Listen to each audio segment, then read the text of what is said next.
জীবনের শেষ রক্তবিন্দু দিয়ে হলেও, ফাঁসির মঞ্চে দাঁড়িয়ে হলেও আন্তরিকতারই পরিচয় দিয়ে যেতে হবে।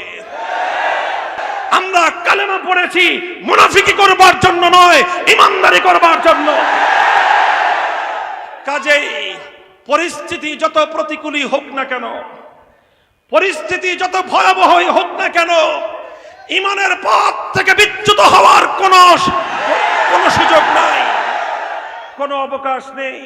দালাল আর চামচারাই সকল বড় মানুষদের পতনের কারণ হয়। আর সরকার যখন কোরআন সুন্নাহ বিরোধী কোন পথে চলতে চায়, তখন সেই সরকারকে আবার সোজা পথে নিয়ে আসা, এটা উলামায়ে কেরামের সবচেয়ে বড় জিম্মাদারি।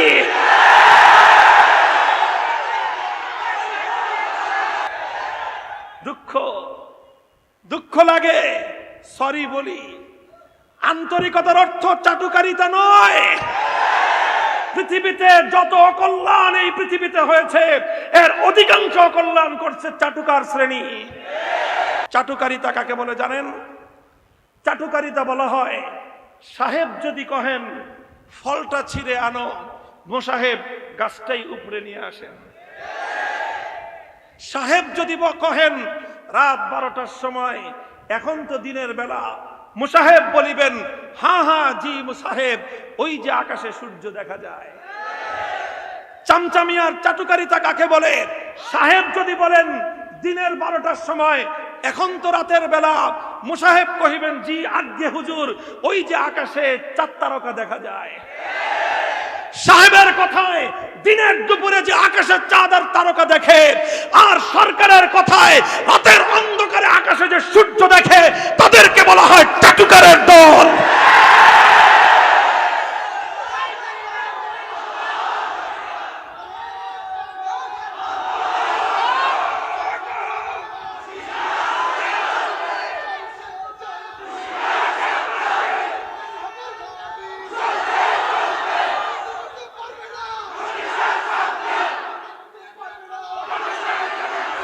মুহতারাম হাজিরিন, একটা হলো চাটুকারিতা, আর একটা হলো আন্তরিকতা। চাটুকারিতা হলো মুনাফিকি, আন্তরিকতা হলো ইমানদারি। চাটুকারিতা হলো মুনাফিকি, আন্তরিকতা হলো ইমানদারি। আমরা কালেমা পড়েছি মুনাফিকি করবার জন্য নয়, ইমানদারি করবার জন্য। কাজেই পরিস্থিতি যত প্রতিকূলই হোক না কেন, পরিস্থিতি যত ভয়াবহই হোক না কেন, ইমানের পথ থেকে বিচ্যুত হওয়ার কোনো সুযোগ নাই, কোনো অবকাশ নেই। জীবনের শেষ রক্তবিন্দু দিয়ে হলেও, ফাঁসির মঞ্চে দাঁড়িয়ে হলেও আন্তরিকতারই পরিচয় দিয়ে যেতে হবে। মুহতারাম হাজিরিন, দুঃখ লাগে আজ এমন একটা সময় চলে এসেছে, যেই সময়ে আন্তরিকতাকে মানুষ ঘৃণা করতে আরম্ভ করেছে, চাটুকারিতাকে পছন্দ করতে আরম্ভ করেছে।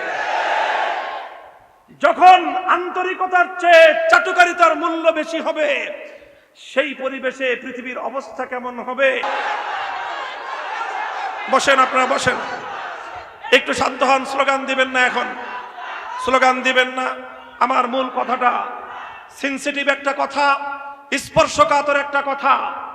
আমরা স্পষ্ট পয়গাম পৌঁছে দিতে চাই।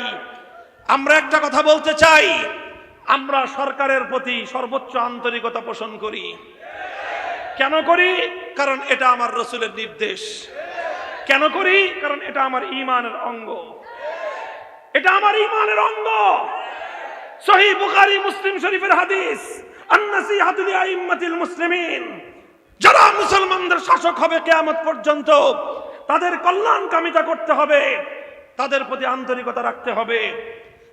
আল্লাহ না করুন, আল্লাহ না করুন, আল্লাহ না করুন, কখনো যদি কোন অঞ্চলের কোন মুসলিম শাসক মুসলিম জাতিকে এমন কোন নির্দেশ দেয়, যেই নির্দেশ পালন করতে গেলে আল্লাহর হুকুম লঙ্ঘন করতে হয়, ইমানদারের কর্তব্য হলো আল্লাহর আনুগত্য করে শাসকের বিদ্রোহ করা।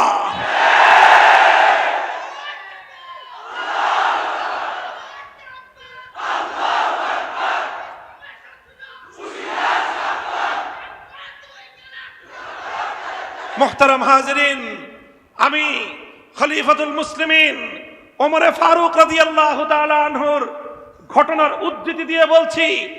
ইতিহাস আপনারা অনেকেই শুনেছেন।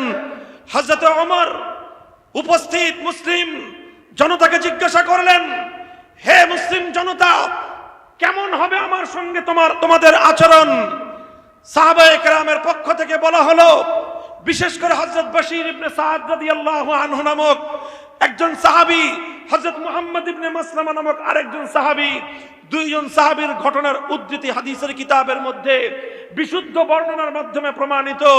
তারা বললেন, হে খলিফা, আমরা আপনার আনুগত্য করব যতক্ষণ দেখব আপনি সঠিক পথে আছেন, আপনার কথা মানব। যতক্ষণ দেখব আপনি কোরআনের পথে আছেন, আনুগত্য করব। যতক্ষণ দেখব আপনি নবীর আদর্শের উপর আছেন, আনুগত্য করব। যতক্ষণ দেখব মুসলমান জাতির কল্যাণকামিতা আপনার মধ্যে আছে, আপনার আনুগত্য করব, আপনার প্রতি আন্তরিকতা রাখব। আল্লাহ না করুন যদি কখনো দেখি আপনি কোরআন সুন্নাহর পথ থেকে ভিন্ন পথে ডাইভার্ট হতে চলেছেন, আপনি কোরআনের পথ ছেড়ে অন্য পথের দিকে পরিচালিত হতে শুরু করেছেন, তরবারির দ্বারা সোজা করে দিব।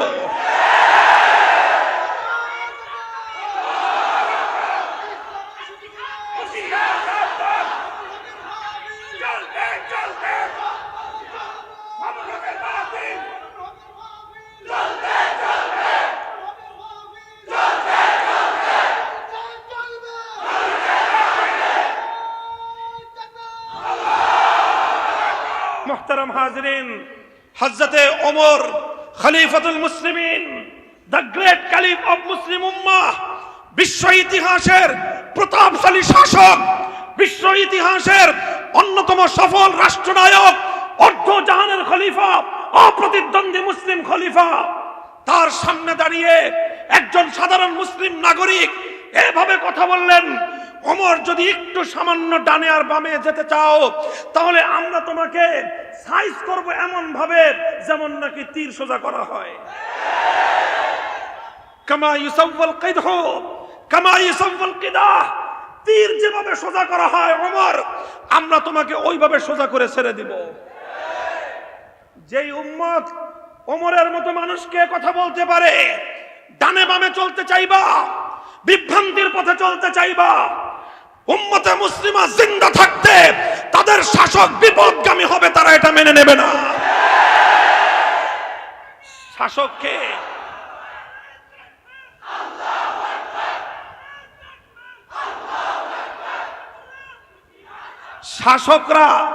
শাসক যদি শাসক বা সরকার বা শাসক ভালো যেই নির্দেশনা দিবে সেই সকল নির্দেশনাগুলো বাস্তবায়ন করার জন্য সহযোগিতা করা মুসলমানদের কর্তব্য।